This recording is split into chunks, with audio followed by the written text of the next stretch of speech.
New at 10, today is Rare Disease Day, a day to raise awareness for illnesses many people have never even heard of and how they can impact a patient's life. It's a day that's especially relevant to one young hockey player who was almost told he'd never be able to play the sport again because even though he loves it. News Channel 7's Maria Schatkowski met with a Wausau River Wolves player and has his story.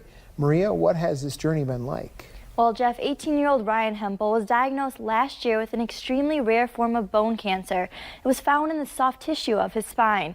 What he thought was just numbness from tying his hockey skates too tight ended up being the reason for his diagnosis. Last January, Ryan Hempel knew something was wrong when he wasn't skating right.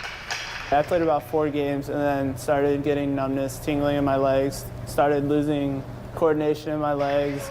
That's when he went to the hospital. So I went and got an MRI and they found a tumor in my spine and they actually thought it was benign until they took it out during surgery and did a biopsy on it and found out that it was cancerous.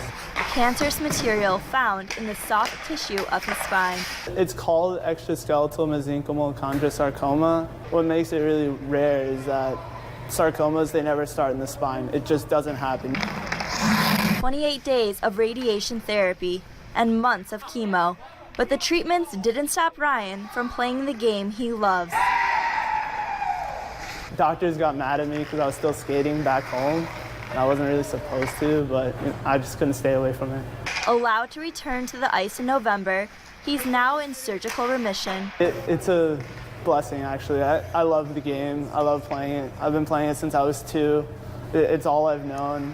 He lives with this rare disease, needing to get scans to spot any potential cancerous material. So it's 3 months for 2 years, and then 4 months for 2 years, 5 months for 2 years, 6 months for 2 years, and then once a year for the rest of my life. A reminder of the battle he fights off the ice. Definitely not a fighter on the ice. That's definitely somebody else's role. Inspiring his team with his passion. That just gives me a lot more respect for him because I don't know if I could go through the stuff he's gone through and still play the game I love. It's incredible, his fight, his journey, and to be where he is today. There's nothing in this world is going to be able to stop what he wants, just because that's the mindset he has. I feel like people with rare diseases and get put in bad situations have the biggest hearts. They don't let themselves get down, and they always keep going. Seems like that's the case for him. Just how rare is his cancer? Well, this aggressive form of bone cancer was actually first described in medical literature in 1959, and since then, less than 800 cases have been reported. There's even fewer with the diagnosis stemming from the spine, which is what Ryan is battling right now. 800 since 59? Less than, yes. Wow, less than. Wow, incredible. Thank you so much. Good story. This Friday and Saturday are the last 2 regular home games for the Wausau River Wolves. Games begin at 7 o'clock in the evening. They are played at Marathon Park.